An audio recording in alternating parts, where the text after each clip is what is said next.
Hi everyone. पिछली class में अपन ने चैप्टर 3 शुरू किया था, उसका पार्ट फर्स्ट पढ़ा था। उसके अंदर मुख्य रूप से अपन ने परागण विधि के बारे में पढ़ा था, उसके प्रकारों की बात की थी। ठीक है, पहला प्रकार जो अपन ने पढ़ा था उसके अंदर था मुख्य रूप से क्या, स्वपरागण, जिसे अपन ने दो भागों में बांटा था। स्वपरागण को अपन ने बोला था अगर एक ही पुष्प से परागकण उसी पुष्प की वर्तिकाग्र पर पहुंच रहे हैं या उसी पादप की दूसरी शाखा पर उपस्थित पुष्प की वर्तिकाग्र पर पहुंच रहे हैं तो उसको अपन क्या नाम देते थे, स्वपरागण। स्वपरागण के दो प्रकार पढ़े थे। सबसे पहले पढ़ा था ऑटोगैमी या स्वयुग्मन, जिसमें बोला था एक ही पुष्प के परागकण झड़कर उसी पुष्प की वर्तिकाग्र पर पहुंचते हैं। ठीक है, दूसरा प्रकार पढ़ा था अपन ने मुख्य रूप से, जिसे नाम दिया था अपन ने गिटेनोगैमी, स्वयुग्मन नाम दिया था। उसके अंदर अपन ने बोला था कि एक पुष्प की जो परागकण है उसी पुष्प की वर्तिकाग्र पर नहीं पहुंचकर उसी पादप की दूसरी शाखा पर उपस्थित जो पुष्प है वहां पर पहुंचते हैं, उसे अपन ने नाम दिया था गिटेनोगैमी। वहां पे बोला था इकोलॉजिस्ट जो है उसे परपरागण भी नाम देते हैं, लेकिन हमें पता है एक ही पादप के अंदर जो गुणसूत्र होता है समान होता है सभी संख्याओं में, इसलिए उसको अपन स्वपरागण के अंदर पढ़ते हैं। ठीक है, दूसरा प्रकार पढ़ा था परपरागण, जिसके अंदर अपन ने बोला था एक पादप की शाखा पर मौजूद जो पुष्प है उसके परागकण दूसरे पादप के ऊपर पहुंचे या उसके ऊपर मौजूद पुष्प की वर्तिकाग्र पर पहुंचे तो उसको अपन क्या नाम देते हैं, परपरागण। तो यहाँ पे अपन ने मुख्य रूप से बात की थी किसकी, माध्यम या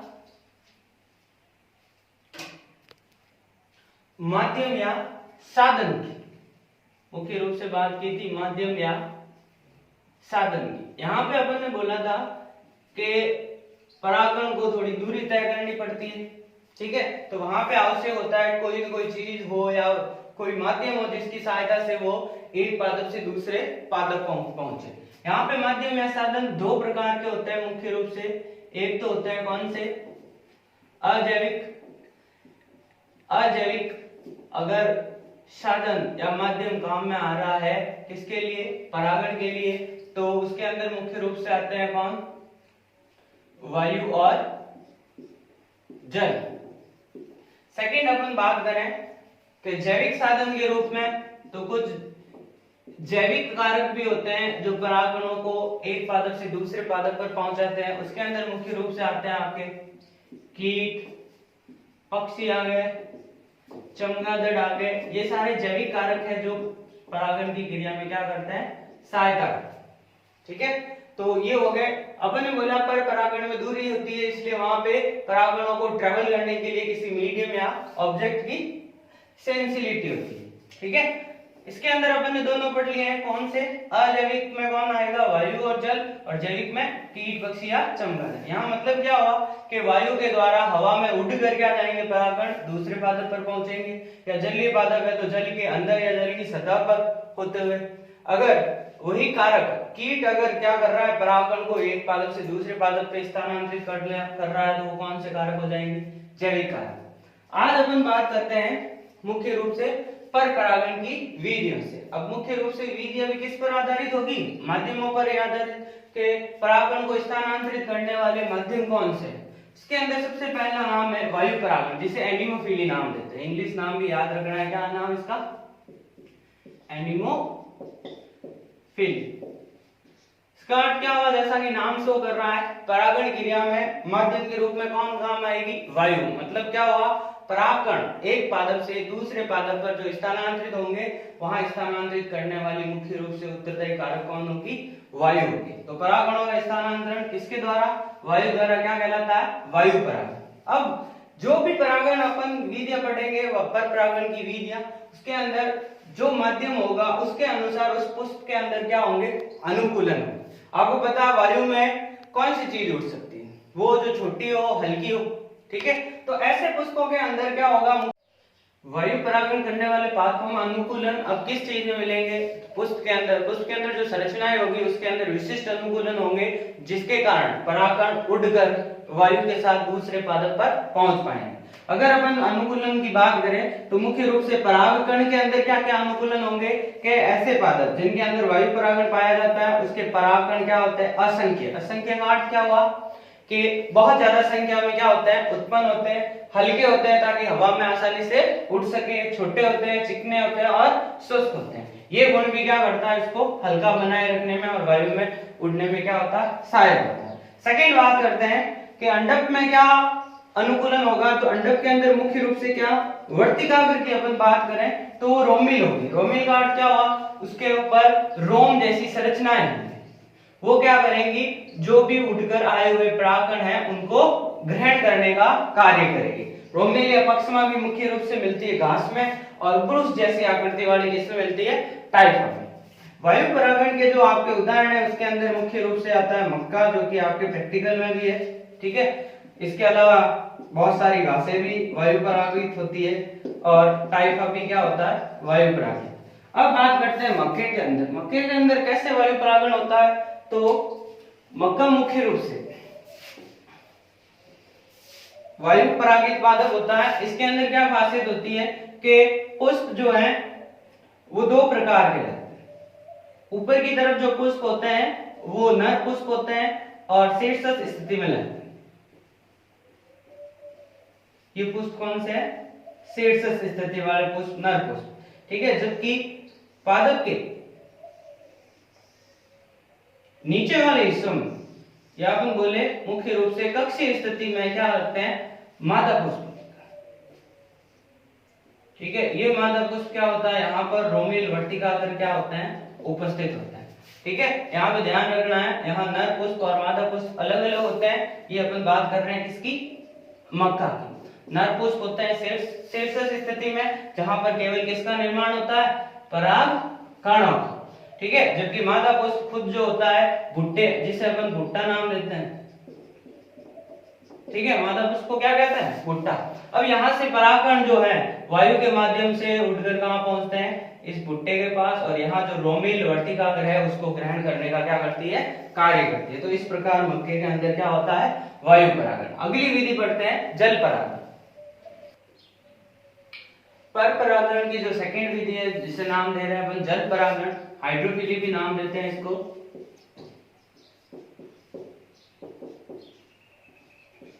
ठीक है। यहाँ पे ध्यान रखना नाम ही शो कर रहा है, यहाँ बाह्य साधन या माध्यम जिसके द्वारा परागण एक पादप से दूसरे स्थान पर पहुंचेंगे वो कौन होगा जल होगा, इसीलिए नाम क्या है जल परागण। ये मुख्य रूप से दो प्रकार का है कि परागकण तैरकर जल की सतह के अंदर से जा रहा है, सतह पर तैरते हुए जा रहा है, उसके आधार पे दो प्रकार के हैं जल परागण। जल परागण की बात करें तो पहला जो इसका प्रकार है जिसे अपन नाम दे रहे हैं अधोजल परागण। नाम अधो का मतलब नीचे यानी भीतर की तरफ, जल की सतह के भीतर की तरफ परागकण तैरते हुए कहां पहुंचते हैं दूसरे पादप के पुष्प तक। यहाँ पर ध्यान रखना है ये मुख्य रूप से किसमें मिलेगा जल निमग्न पादप, ऐसे पादप जो जल के अंदर क्या रहते हैं डूबे हुए रहते हैं और जल के अंदर ही उनके क्या होता है पुष्प खिलते हैं, उनके अंदर कौन सा पाया जाता है अधोजल परागण। अधो का अर्थ मैंने पहले ही बताया क्या है भीतर की तरफ, सीधा सा संबंध। ये मान लो एक पादप है जिसके पुष्प जल के अंदर ही खुले हुए हैं और यहाँ से परागकण क्या हो रहा है जल की सतह के भीतर की तरफ ही दूसरे पादप के पुष्प पर क्या हो रहा है स्थानांतरित, तो उसको क्या नाम देना है अधोजल। यहाँ वर्ड है भीतर या अंदर की तरफ। दूसरा अधिजल परागण में क्या होगा जल की सतह पर, ये मान लो जल की बाह्य सतह है उस पर तैरकर परागकण क्या होगा एक पुष्प से दूसरे पुष्प पर पहुंचेगा। यहाँ पे ध्यान रखना है नाम अधि का मतलब ऊपर, किसकी जल की सतह के ऊपर। ये मान लो दो पादप है, ये भी सबमर्ज्ड प्लांट होते हैं, जल निमग्न पादप होते हैं, लेकिन इनके पुष्प जो है जल की सतह पर आकर खुलते हैं। यहाँ से जैसे ही परागकणों का विमोचन होगा परागकण जल की सतह पर क्या होते हैं तैरते हुए कहां पहुंचते हैं दूसरे पादप के पुष्प तक, इसलिए इसको नाम दिया अधिजल। यहाँ पे ध्यान रखना है सतह पर तैरकर, जबकि यहाँ पे क्या था सतह के भीतर की तरफ। यहाँ पे अधोजल के अंदर मुख्य रूप से जलीय पादप कौन कौन से हैं जिनके अंदर जल परागण पाया जाता है, उसमें नाजस, सेरिटोफिलम और जोस्टेरा, जो कि अधिजल परागण मुख्य रूप से पाया जाता है वेलिस्टेरिया के अंदर। अब ऐसा भी नहीं है कि सभी जलीय पादपों में क्या होगा जल परागण ही पाया जाता है, ध्यान रखना है। कुछ पादप है जैसे देखो है तो क्या वो जलीय पादप, लेकिन उनके अंदर परागण अलग प्रकार का होता है। जलीय पादप कौन से है पहले तो अपन बात करें, एक पादप है जिसका नाम है पोटेमोजीटोन,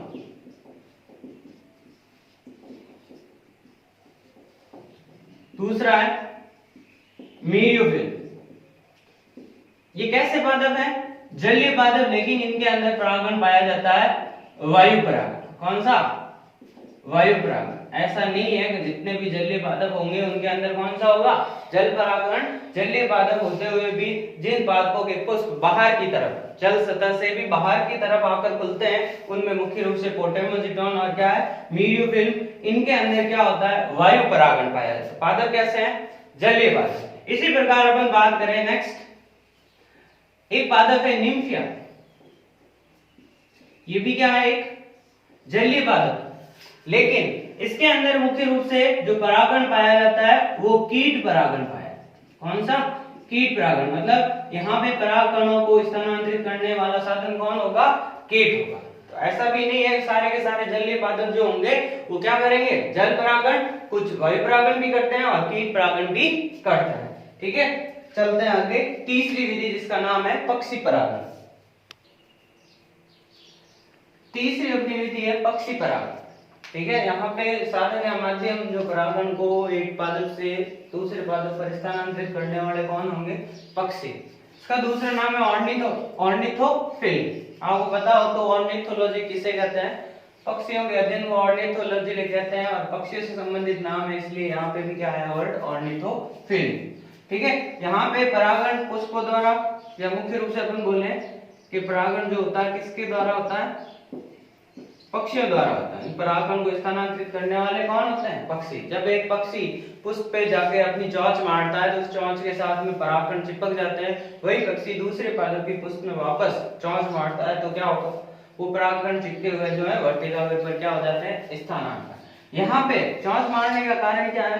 कि कुछ विशेषताएं होती है पुष्प के अंदर जिसकी वजह से पक्षी उसकी तरफ क्या होते हैं? आकर्षित। उन्हें अपन विशेषताओं को क्या नाम देते हैं? अनुकूलन। अब उन पुष्पों में पक्षियों को आकर्षित करने के लिए क्या क्या अनुकूलन होते हैं? एक तो पुष्प का क्या? आकर्षित आकार, जिसके अंदर अलग अलग आकार, जिनके अंदर मुख्य रूप से पक्षी परागण होता है। नलिकाकार पुष्प मिलते हैं किसके अंदर? तंबाकू के अंदर। प्यालेनुमा पुष्प मिलता है कैलिस्टिमॉन के अंदर। कुंभाकार, घड़े के आकार का पुष्प मिलता है एरिकेसी कुल के पादपों में। और क्या अनुकूलन होता है? पुष्प आकर्षक होते हैं जिससे पक्षी आकर्षित होते हैं और मकरंद युक्त होते हैं। अब मकरंद युक्त पुष्पों पर परागकण या अपन बोले चोंच मारेंगे पक्षी तो क्या होगी? चोंच पर परागकण चिपक जाएंगे। ठीक है, अब पक्षी परागण करने में कौन कौन से मुख्य रूप से उत्तरदायी पक्षी होते हैं? उसके अंदर गुंजन पक्षी जिसे अपन नाम देते हैं ह्यूमिंग बर्ड, शक्करखोरा, सनबर्ड और नेक्टिरिना, ये मुख्य पक्षी है जो पक्षी परागण में क्या करते हैं? सहायता करते हैं। अब कौन कौन से पादप है जिनके अंदर पक्षी परागण पाया जाता है? उसके अंदर बॉम्बेक्स, पलाश और एरिथ्राइन। ठीक है, तो ये हो गया पक्षी परागण। आगे बात करते हैं कीट परागण। पर परागण की चौथी विधि है कीट परागण। इसके अंदर बात करें परागण कार्य किसके द्वारा होता है? कीटों द्वारा होता है। इसका दूसरा नाम है एंटेमोफिल।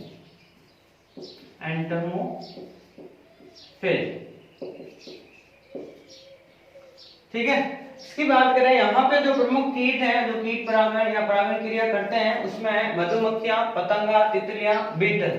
और उनमें से भी सबसे प्रमुख है कौन? मधुमक्खियां। जो टोटल जो कीट परागित पादप होते हैं उसके अंदर 80% योगदान कौन करती है? मधुमक्खियां। ध्यान रख लेना, सबसे ज्यादा या प्रमुख कीट परागण करने वाला कीट कौन सा है? मधुमक्खी। ठीक है, अब कीट परागित जो पुष्प होते हैं उनके अंदर अनुकूलन क्या पाया जाता है? अनुकूलन से ही संबंधित प्रश्न पूछे जाते हैं। जैसे वायु परागित पुष्पों में अनुकूलन क्या होता है, कीट परागित पुष्पों में क्या अनुकूलन होता है, इससे रिलेटेड क्वेश्चन ही पूछा जाता है। यहाँ पे ध्यान देना, तो सबसे पहले है ये जो पुष्प होते हैं रंगीन, चमकदार, आकर्षक, मकरंद युक्त और क्या होते हैं? गंध युक्त होते हैं। ये सभी विशेषताएं एक कीट को पुष्प की ओर क्या करती है? आकर्षित। दूसरी चीज अपन ने चैप्टर सेकेंड के अंदर पढ़ा था, परागकण पर क्या पाया जाता है? पॉलन कीट। पॉलन कीट को मैंने चैप्टर सेकेंड में बताया था कि परागकण की जो बाह्य चोल होता है उसके चारों तरफ भी एक तेलीय परत पाई जाती है, लिपिड की परत, जो मुख्य रूप से उस परागकण को दो चीजें प्रदान करती है, एक तो गंध और दूसरा चिपचिपापन। गंध के कारण भी कीट आकर्षित होता है और चिपचिपेपन के कारण क्या होता है? परागकण जो है कीट की शरीर सतह से आसानी से चिपक जाता है। तो ये था पॉलन कीट। पॉलन कीट का पाया जाना कीट परागित पुष्पों का प्रमुख अनुकूलन। यहाँ अपन एग्जाम्पल की बात करें जिनके अंदर कीट परागण पाया जाता है, उसमें मुख्य रूप से ऑर्किड, साल्विया, आप और सरसों आते हैं। ठीक है, तो ये था अपना चौथा जिसका नाम था कीट परागण। अब अंतिम की बात करते हैं। अब बात करते हैं पर परागण की अंतिम विधि, जिसमें मुख्य रूप से है चमगादड़ परागण, जिसे कायरोपटेरी फिली भी कहते हैं। नाम कायरोपटेरी फिली क्यों पड़ा? चमगादड़ जो है एक स्तनधारी प्राणी है, रात्रिचर प्राणी है, और मुख्य रूप से स्तनधारी में इसका जो गण होता है, ऑर्डर होता है, कायरोपटेरा होता है, उसी के नाम पे इसका नाम पड़ा कायरोपटेरी फिली। ये रात्रिचर प्राणी है, तो नाम भी बता रहा है रात्रिचर है, तो किन पादपों में मुख्य रूप से परागण करेगा? ऐसे पादप जिनके पुष्प रात के समय खुलते हैं, और रात में खुलने वाले इन पुष्पों में मकरंद की खोज में चमगादड़ इन पुष्पों पर पहुंचता है और क्या करता है? ये पर परागण संपन्न कराता है। अब ऐसे कौन कौन से पादप है जिनके अंदर ये जो पर परागण है चमगादड़ द्वारा होता है? उसके अंदर एंथोसिपेलस, बोहीनिया, एडेंसोनिया आते हैं। ठीक है, इसके अलावा भी दो तीन प्लांट है जिनके अंदर अलग अलग साधन के या माध्यम के द्वारा परागण संपन्न होता है। इसमें से कुछ ऑर्किड्स, ज्यादातर ऑर्किड्स में कीट पढ़ा था अपन ने, लेकिन कुछ ऑर्किड्स और सर्पवृक्ष, एरिनसोनिया जो होता है, इसके अंदर मुख्य रूप से घोंघों के द्वारा क्या होता है? पर परागण होता है। घोंघे क्या होते हैं? जलीय जीव होते हैं, मुख्य रूप से स्नेल्स जिन्हें बोलते हैं। ठीक है, नेक्स्ट है गुलमोहर और सैमल के अंदर जो पर परागण है किसके द्वारा होता है? गिलहरी द्वारा। तो ये नोट डाल के ये भी ध्यान रखना। ठीक है, तो आज अपन ने स्टडी की पर परागण की विधियों के बारे में, जिसमें दो विधियां थी जिनके अंदर साधन क्या था? अजैविक था। ठीक है, अजैविक की अपन बात करें तो उसके अंदर वायु, पहले पढ़ा था वायु परागण, दूसरा जल, मतलब वहां पे माध्यम कौन थे? अजैविक कारक थे, वायु और जल। जबकि लास्ट तीन विधियां पढ़ी जिसके अंदर पक्षी, कीट और ये चमगादड़ परागण, यहाँ पे बाह्य माध्यम या साधन कौन थे? जैविक कारक थे, जिनका जैविक कारक थे जो पर परागण में क्या करते हैं? हेल्प करते हैं। आशा करते हैं आप लोग सब स्वस्थ होंगे, और जो भी यहाँ पे आपको पढ़ाया जा रहा है, दूसरे सब्जेक्ट्स की भी बहुत सारी क्लासेस चल रही है, उन सब का आप नोट मेकिंग करें। और आपको ग्रुप में पहले नोटिस दे दिया गया है कि आपके ऑनलाइन एक टेस्ट होगा, उस चीज की जानकारी आगे 1-2 दिन में आपको पहुंचा दी जाएगी। ठीक है, तो उसके लिए भी प्रिपेयर आउट कर लें। ठीक है, टेस्ट से 1 दिन या 2 दिन पहले आपको सिलेबस भी दे दिया जाएगा। जैसे बायोलॉजी का ये तीसरा चैप्टर चल रहा है, 2 कंप्लीट हो गए हैं, तो पॉसिबिलिटी है फर्स्ट और सेकंड चैप्टर उसी टेस्ट के अंदर आए, तो आप उसके अनुसार तैयारी करते रहें। ठीक है, थैंक यू।